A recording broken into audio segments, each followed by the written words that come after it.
چونکہ یوم عرفہ میں حاجی بھی حج کرنے جاتے ہیں اور شیعان حیدر کرار علیہ السلام بھی زائرین امام حسین علیہ السلام زیارت امام حسین کے لیے تشریف لے جاتے ہیں۔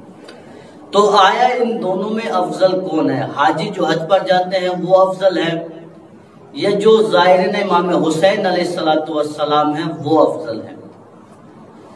چونکہ یہ ایام حج ہے عرفہ وغیرہ سے متعلق، تو امام جعفر صادق علیہ السلام نے ارشاد فرمایا کہ من اتاہ فی یوم عرفہ، کہ جو شخص بھی عرفے کے دن زیارت امام حسین علیہ السلام کرنے کے لیے آتا ہے تو اللہ اس کے لیے کیا کرتا ہے؟ امام ارشاد فرماتے ہیں عارفاً بحق ہی، اگر امام حسین علیہ السلام کی معرفت لے کر اپنے دل میں آتا ہے تو کتب لہو الف حجۃ و الف عمرۃ مقبولۃ۔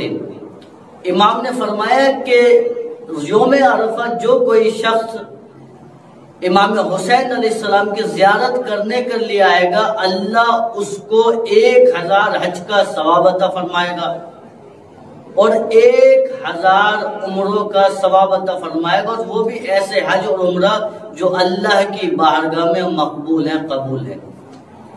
وَأَلْفُ غَزْوَةٍ مَعَ رسول اللہ صلی اللہ علیہ وسلم او امام عادل، اور